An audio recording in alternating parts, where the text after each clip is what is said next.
우리는 지난주부터 사도신경의 고백 중 예수 그리스도를 향한 끄레도를 살펴보고 있는데요. 오늘도 말씀을 시작하면서 이 사도신경 중 예수님을 향해 믿음의 고백을 나눈 그 부분을 우리가 함께 읽었으면 합니다. 우리가 새 번역으로 된 예수님을 향한 이 신앙 고백의 부분을 함께 읽도록 하겠습니다. 같이 읽을까요? 시작. 나는 그의 유일하신 아들 우리 주 예수 그리스도를 믿습니다. 그는 성령으로 잉태되어 동정녀 마리아에게서 나시고 본디오 빌라도에게 고난을 받아 십자가에 못 박혀 죽으시고 장사된 지 사흘 만에 죽은 자 가운데서 다시 살아나셨으며 하늘에 오르시어 전능하신 아버지 하나님 우편에 앉아 계시다가 거기로부터 살아있는 자와 죽은 자를 심판하러 오십니다. 아멘. 우리는 지난 수요일에요, 예수 그리스도의 정체성과 탄생에 대한 믿음의 고백을 살펴보았습니다. 이 시간을 통해 무엇보다 하나님의 유일하신 아들 예수 그리스도를 믿는다는 것은 곧 이 땅에 오신 하나님을 믿는다는 중요한 고백임을 살펴보았습니다. 더불어 그래도 나는 믿습니다는 이 개인의 신앙 고백과 믿음을 보여주는 사도신경에서 처음으로 우리의 주 예수 그리스도를 믿는다는 공동체적인 믿음이 고백되었습니다. 마지막으로 성령님을 통한 잉태와 동정녀 마리아에게서 태어나신 것은 100% 신성을 가지신 예수 그리스도가 인간의 몸을 입고 인간의 역사 가운데 100% 인성으로 내려오신 이 놀라운 일에 대한 고백을 담고 있음을 살펴보았습니다. 그래서 우리가 믿는 예수 그리스도는요, 우리의 연약함과 죄악을 동정하지 못하실 리가 없다는 중요한 이 신앙 고백의 의미를 우리가 살펴보았죠. 결국 사도신경은요, 하나님이 죄악된 우리를 구원하시고자 인간의 몸을 입고 이 땅에 오신 분이 바로 예수 그리스도이시며, 그분은 100% 신성과 인성을 가지시고 인간 역사 가운데 오셨기에 참으로 우리를 이해하시며 우리 인생의 해답과 구원이 되실 수 있음을 믿는다는 것입니다. 자, 이제 오늘은 이 예수 그리스도가 인간의 몸을 입고 이 땅에 오셔서 무엇을 하셨는지에 대한 믿음의 고백을 묵상하고자 합니다. 사도신경에 본디오 빌라도에게 고난을 받으사 십자가에 못 박혀 죽으시고 장사한 지, 여기까지의 고백을 우리가 묵상하고자 합니다. 자, 사도신경의 이 고백이 우리에게 도전하는 것은 무엇일까요? 주 2세기경부터 세례를 받으려고 나온 자들은 이 예수 그리스도를 향한 위와 같은 고백을 함으로써 내가 어떤 예수 그리스도를 믿는다고 선언한 겁니까?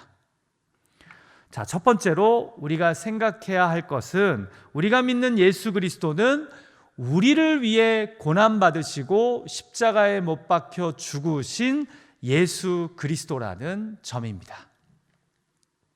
여러분, 솔직히 우리가 이 사도신경의 이 부분에 이르러서요, 좀 당황하게 됩니다. 자, 바로 직전에 하나님의 아들로서 성령에 잉태되어 동정녀 마리아를 통해 태어난 예수 그리스도를 나는 믿습니다 라고 고백했습니다. 그러면 이제 이 예수님이 이 땅에서 얼마나 위대하고 놀라운 삶을 사셨는지 사복음서에 있는 여러 가지 기사 이적을 이야기하며 나는 이 예수님을 믿습니다 라는 고백이 나와야 하지 않습니까? 예를 들어 나는 물 위를 걸으신 예수 그리스도를 믿습니다. 나는 죽은 자를 살리시는 예수 그리스도를 믿습니다. 나는 오병이어의 기적을 베푸신 예수 그리스도를 믿습니다. 등등의 고백이 나와야 하지 않냐라는 겁니다. 이런 고백들이야말로 우리가 믿는 예수님이 얼마나 대단한 분이신지, 더불어 그 고백대로 우리 삶에도 여러 기적들을 일으키실 수 있는 분임을 기대하게 만드는 고백 아닙니까? 자, 그런데요, 사도신경은 예수님의 탄생을 고백하자마자 바로 어디로 갑니까? 그분이 어떻게 이 땅에서 죽으셨는지를 이야기합니다. 마치 이분이 공생의 3년 동안 아무 일도 하시지 않은 것처럼 말입니다. 여러분, 아까 제가 보여드린 이 오늘 본문을 보시면요, 일부러 이 사도신경에 쉼표 표시를 곳곳에 해놓은 것을 발견하게 되실 겁니다. 사실 라틴어나 헬라어로 된 사도신경을 보면요, 다 이렇게 쉼표가 기록되어 있습니다. 그러니까 예수님이 행하신 동사 하나하나의 의미를 강조하는 형태로 고백되어진다는 것입니다. 그래서 원문의 의미를 살려서요, 번역하자면 이런 내용입니다. 나는 본디오 빌라도에게 고난을 받으시고 십자가에 못 박히시고 죽으시고 장사되신 예수 그리스도를 믿습니다. 여러분, 사도신경이 얼마나 예수님의 삶의 여러 기적들보다 우리를 위해 고난당하시고 십자가에 못 박히시고 죽으셨는지에 집중하는지 느낌이 오십니까? 여러분, 기독교에 있어 기적은요, 예수님이 물 위를 걸으시고 수천 명을 먹이시고 죽은 자를 살리신 것 이전에 바로 예수님이 우리를 위해 고난을 받으셨고 십자가에서 죽으신 것입니다. 이것이 기독교에 있어서 제일 중요한 기적이라는 겁니다.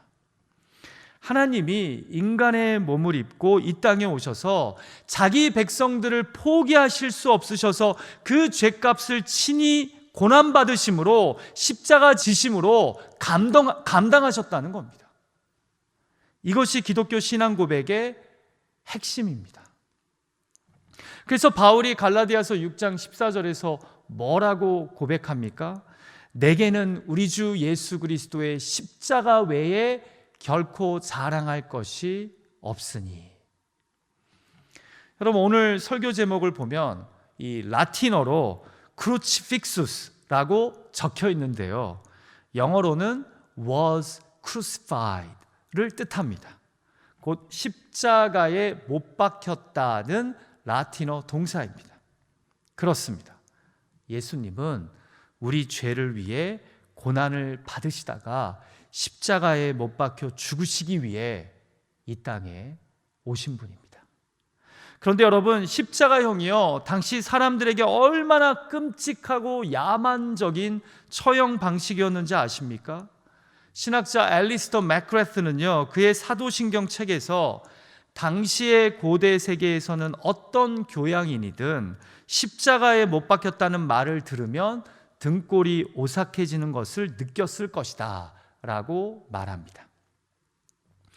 십자가형은 당시 로마인이나 헬라인이나 이방인과 유대인 모두에게 잘 알려진 끔찍한 처형 방식이었는데요, 가장 악명 높은 범죄자들을 주로 그들이 범죄를 저지른 장소에서 이 십자가에 못 박았다고 합니다.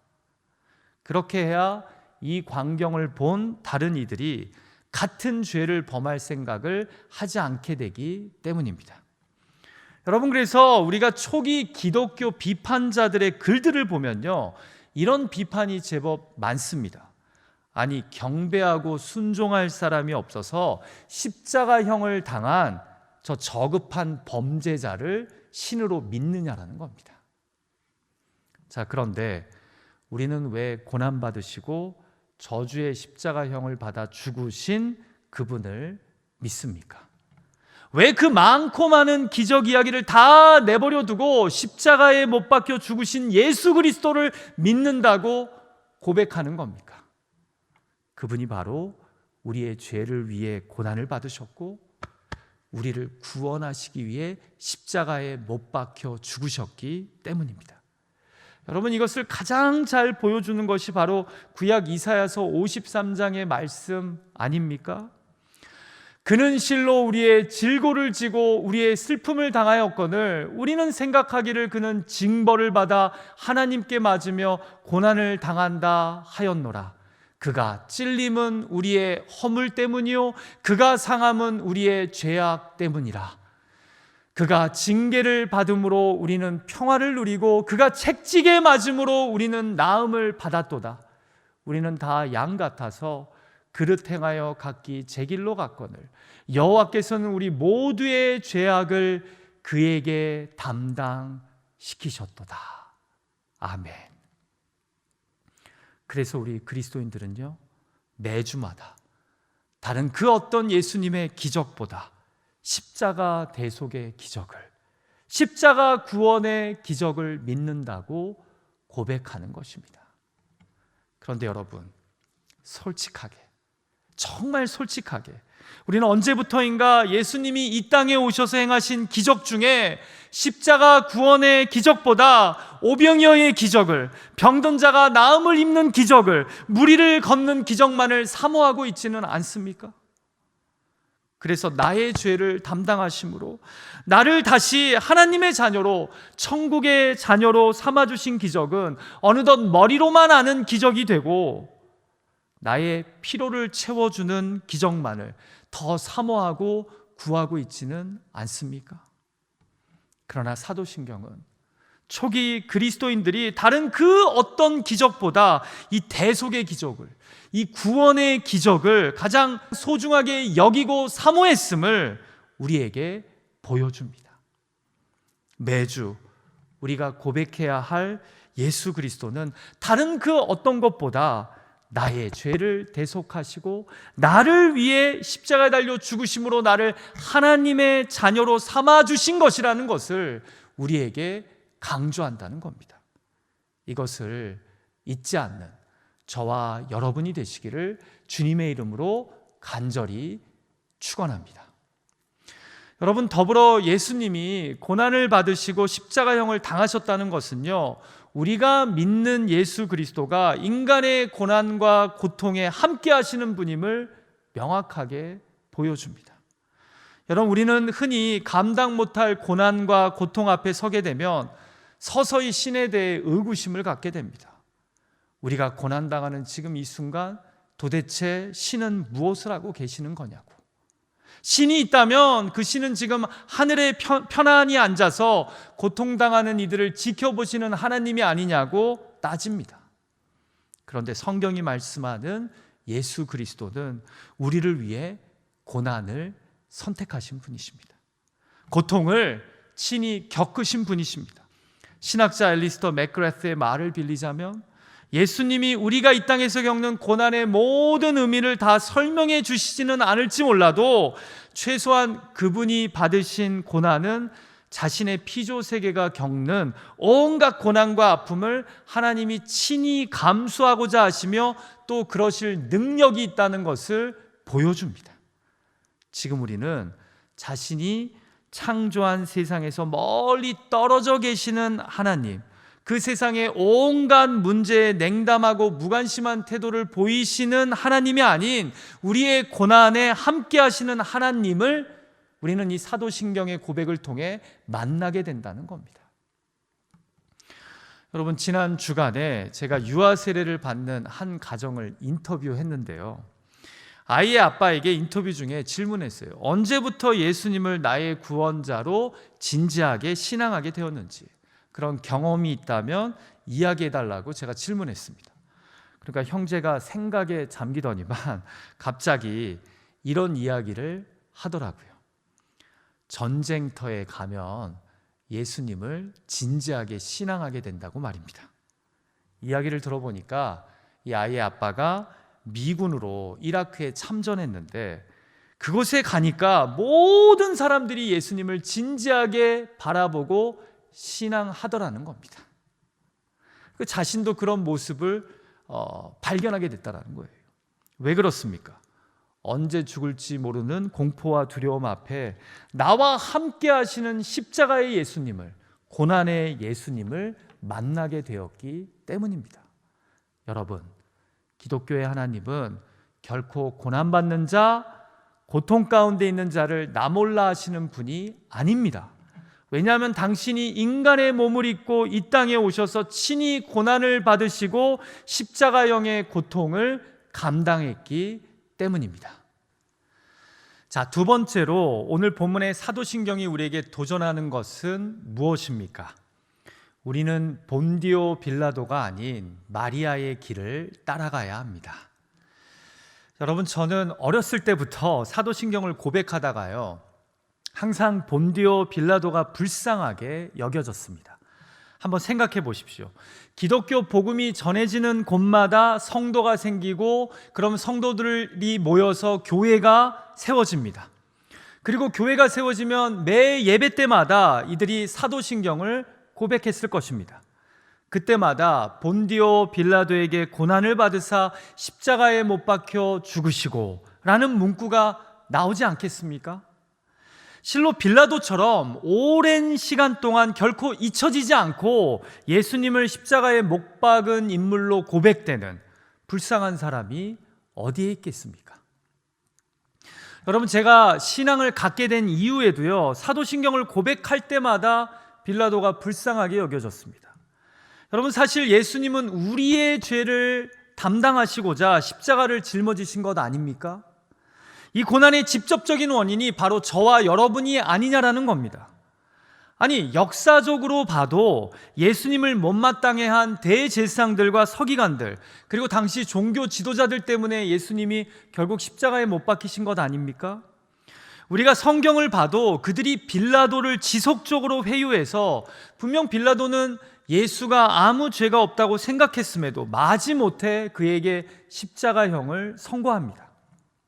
그런데 왜 사도신경은 나는 우리 죄를 위해 고난을 받으사 십자가에 못 박혀 죽으시고 라고 고백하기보다 굳이 빌라도에 의해 고난을 받으셔서 십자가에 못 박히셨다라고 이야기하는 것일까요? 1차적으로는 바로 이 신앙 고백서의 역사성을 확실하게 하기 위함이 아닐까 싶습니다. 무슨 말입니까? 그리스도의 십자가 죽으심이 역사 속에 실제로 일어난 사건임을 확증하기 위함이라는 겁니다. 그래서 5세기의 저술가인 루피누스는요, 사도신경에 빌라도의 이름이 기록된 것을 이렇게 풀이합니다. 이 신조를 전해준 이들이 이런 일들의 실제 연대를 강조한 것은 대단히 지혜로운 일이다. 이렇게 해서 이 전승의 신뢰성이 흔들어질 그런 불확실성이나 모호함이 생겨날 여지가 아예 사라지기 때문이다.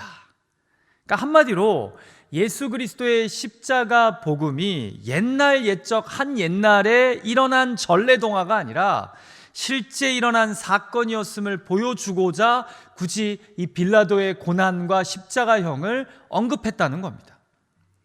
그리고 성경은 분명 이 십자가형을 유도한 것은 종교 지도자들일지 몰라도 이를 우유부단하게 허락한 이는 빌라도라는 사실을 명확하게 우리에게 보여줍니다. 그가 바르게 판단을 내렸다면 결코 십자가형을 내리지 않았을 것이며, 그의 결정에 의해 로마 군사들이 예수 그리스도를 십자가에 못 박은 것입니다. 그럼 우리는 여기서 분명 빌라도의 우유부단하고 타협적인 모습을 발견하게 됩니다. 자신의 욕망과 주위의 압력으로 인해 진리를 거부한 자의 안타까운 모습을 우리는 발견하게 되는 것입니다. 여러분, 더불어 빌라도의 이름이 굳이 명시된 또 다른 이유가 있었을 겁니다. 바로 당시 로마 제국하에 있었던 성도들이 이 신앙을 고백할 때마다 예수 그리스도가 세상의 권력자들과 통치자들에게 확실하게 버림받은 구주셨음을 인정하게 하고자 했던 것 같습니다. 무슨 말입니까? 우리의 신앙은 세상 권력과 어울리는 신앙이 아니라 이 신앙을 바르게 믿고 따른다면 항상 세상의 중심부로부터 고난과 핍박을 받을 수밖에 없는 신앙이라는 겁니다. 예수 믿으면서 세상 권력에 인정받고 세상 권력과 어울릴 수 없다는 겁니다. 세상과 구별되는 것이 바로 예수 그리스도를 따르는 자들이라는 겁니다. 그러나 안타깝게도 이러한 초대교회 성도들의 고백은 결국 기독교가 로마 제국의 국교가 되면서 서서히 흔들리기 시작합니다. 자, 그런데요, 사도신경에 빌라도 말고 또 한 사람의 이름이 등장하죠. 바로 앞서 등장한 마리아입니다. 마리아는 예수님을 낳은 어머니로 사도신경에 등장하지만 빌라도는 예수님에게 고난을 준 인물로 등장합니다. 이 묘하게도 두 사람이 걸어간 길이 서로 대조가 됩니다. 한 명은 믿을 수 없는 상황에서 순종의 발걸음을 내딛고요, 또 한 사람은 믿을 만한 상황에서 자신을 위해 타협과 우유부단의 길을 선택합니다. 한 명은 자신이 공동체에서 당할 수치와 모욕을 감수하고 천사의 메시지를 듣고 순종합니다. 또 한 명은 자신의 명예와 야욕을 위해 거짓과 불의에 동조하고 죄 없는 예수님을 십자가에 못 박습니다.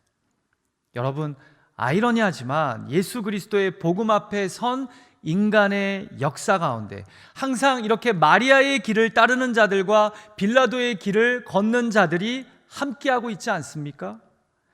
예수 그리스도를 위한 나의 삶인가? 아니면 나를 위한 예수 그리스도인가? 헌신과 순종을 받을 예수 그리스도인가? 아니면 나의 유익과 만족을 위한 예수 그리스도인가? 우리는 사도신경을 고백할 때마다 마리아와 이 빌라도가 걸어간 두 개의 다른 길을 생각해야 합니다. 자, 마지막으로 한 가지 더 오늘 본문의 이 사도신경에서 이야기하고 싶은 것이 있습니다. 그것은 바로 우리는 죽은 자들에게까지 내려가신 예수 그리스도를 믿는다는 점입니다. 여러분, 영어 사도신경을 아시는 분들은 이 영어본과 한국어본에서 큰 차이가 있다는 것을 인지하실 겁니다.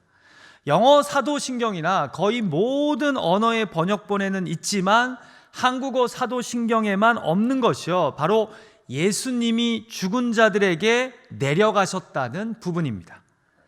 라틴어로는 descendit ad inferna라는 부분인데요, 영어로는 he descended to the dead 라고 기록된 부분입니다. 그러니까 장사되신 후에 예수님이 죽은 자들에게로 내려가셨다라고 고백하는 부분입니다. 이전에는 he descended into hell 이라고 번역하기도 했지만 이 인페르나에 대한 해석을 지옥보다는 죽은 자들이 머무는 곳으로 보는 것이 일반적이어서 요즘에는 죽은 자들에게로 to the dead 내려가셨다, descend 했다라고 고백합니다. 자, 여러분, 왜 한국어 사도신경에는 이 부분이 빠졌을까요? 여러분들이 새로 번역된 사도신경을 보면요, 딱 두 가지의 부분에서 각주가 써 있는데요, 하나는 첫 시간에 말씀드린 것처럼 사도신경을 사도신조로 불러도 된다는 내용이고요, 두 번째가 바로 이 부분이 한국어 사도신경에 없는 이유를 설명하는 각주입니다. 보시면 장사되시어 지옥에 내려가신 지가 공인된 원문에는 있으나 대다수의 본문에는 없다라고 각주에 쓰여져 있습니다. 무슨 말이냐면 사도신경이 공인된 주 750년 문서에는 이 부분이 들어가 있으나 그 이전의 원문, 곧 주 8세기 이전의 사도신경에는 이 부분이 없다는 겁니다. 그래서 사실 한국교회도 1894년 언더우드 선교사가 편집한 찬송가 앞에 보면요, 사도신경이 기록되어 있는데 거기에 이렇게 적혀 있습니다. 디옥의 날이샤. 이게 무슨 뜻이에요? 지옥에 날이셨더니 라는 뜻이죠. 그리고 1905년에 장로교 선교사들과 캐나다, 호주의 선교사들이 편찬한 찬송가에도요, 사도신경이 기록되어 있는데 거기 보면 음부의 날이셨더니 라고 기록되어 있습니다. 근데 이렇게 기록되던 사도신경이 1908년부터 한국 교회 사도신경에서 사라지기 시작합니다. 여러분, 저는 여기서 왜 공인된 원문에 있음에도 이전 버전에 없다는 이유로 이 부분을 포함시키지 않았는가를 가지고 긴 이야기를 하기보다요, 왜 교회는 주 8세기경에 사도신경을 공인하면서 굳이 예수님이 무덤에 장사되신 후에 죽은 자들에게로 내려갔다라는 것을 신앙의 중요한 고백으로 삼았는지 그 이유를 나누고 싶습니다. 왜냐하면 저는 양쪽의 의견이 다 일리가 있다고 생각하기 때문입니다. 자, 왜 기독교가 사도신경을 공인할 때 예수님이 단순히 십자가에서 죽으셨다고만 고백하지 않고 장사되어서 사흘 동안 죽은 자들과 함께 했다는 부분을 중요하게 강조한 것일까요? 그것은 바로 예수 그리스도가 죽음을 경험하신 척 하신 것이 아니라 실로 우리의 죄를 위해 진정 죽으셨다는 것을 믿기 때문입니다. 그래서 베드로전서 3장 18절 말씀도 보면 사도 베드로가 성령의 감동을 받아 이렇게 고백하지 않습니까? 그리스도께서 단번에 죄를 위하여 죽으사 의인으로서는 불의한 자를 대신하셨으니 이는 우리를 하나님 앞으로 인도하려 하심이라. 육체로는 죽임을 당하시고 영으로는 살리심을 받으셨으니. 이렇게 기록되어 있어요. 이 말의 의미는요, 그분의 대속이 참 대속임을 증명하는 겁니다. 실로 우리의 죄를 위해 진정으로 죽으셨다는 겁니다. 그리고 사도신경은 예수님이 진실로 죽음을 체험하셨다는 것을 믿는다는 겁니다. 여러분, 이 고백은요, 단순히 그리스도가 죽음에서 일으키심을 받았다는 것이 아니라 죽은 자들 가운데서 다시 살리심을 받았다는 것입니다. 다시 말해 예수님은 죽음을 이미 맞은 사람들과 맞이할 모든 사람을 위해 실로 죽으시고 부활하셨다는 겁니다. 그저 죽은 것처럼 보이는데 그치지 않으시고 실제로 죽음을 겪으심으로 그분보다 앞서 죽음을 맞은 이들의 무리에 합류하셨다는 겁니다. 그리고 영광스러운 부활의 역사를 통해 하나님은 그분을 죽은 자들 가운데서 일으키신 겁니다. 그래서 사도신경은 예수님이 장사되심으로 죽은 자들에게로 내려가셨다고 고백합니다. 이 믿음의 고백이 바로 뒤에 있을 예수님이 부활하셨다는 사실과 믿음에 대한 중요한 전제가 되기 때문입니다. 여러분, 이해가 되시나요? 저는 목사이기 때문에 임종 예배, 장례 예배를 많이 인도합니다. 그리고 장례 예배를 드리면서 사랑하는 가족을 떠나보낸 유가족들의 그 슬퍼하는 모습들을 바라보게 됩니다. 근데 여러분, 우리가 잊지 말아야 돼요. 주님은 죽은 자들에게 내려가셔서 부활의 모본이 되십니다. 그래서 우리 삶의 참 소망이 되십니다. 죽은 자들 가운데 내려가셨던 주님이 부활하신 것처럼 예수님을 너무나 사랑했던 우리 어머님, 예수를 그리스도로 믿었던 우리 아버지가 주님과 함께 이 시간 그 품에서 안식하며 천국에 있음을 우리가 확신하게 되는 것입니다. 그래서 우리 삶의 참 소망이 되심을, 우리 삶의 참 능력이 되심을 우리는 예수 그리스도의 죽으심과 부활을 통해 확신하게 되는 겁니다. 그리고 우리는 그 내용을 다음 주에 살펴볼 것입니다. 이제 이 시간 이 사도신경의 오늘 말씀을 마무리하면서요, 그동안 우리가 이 네 번째 시간을 갖고 있는데 사도신경에서 받았던 은혜와 도전들을 생각하면서 마지막으로 사도신경 전체를 새 번역된 고백으로 우리가 읽었으면 합니다. 같이 읽을까요? 시작. 나는 전능하신 아버지 하나님, 천지의 창조주를 믿습니다. 나는 그의 유일하신 아들, 우리 주 예수 그리스도를 믿습니다. 그는 성령으로 잉태되어 동정녀 마리아에게서 나시고 본디오 빌라도에게 고난을 받아 십자가에 못 박혀 죽으시고 장사된 지 사흘 만에 죽은 자 가운데서 다시 살아나셨으며 하늘에 오르시어 전능하신 아버지 하나님 우편에 앉아 계시다가 거기로부터 살아있는 자와 죽은 자를 심판하러 오십니다. 나는 성령을 믿으며 거룩한 공교회와 성도의 교제와 죄를 용서받는 것과 몸의 부활과 영생을 믿습니다. 아멘. 우리 같이 기도하죠.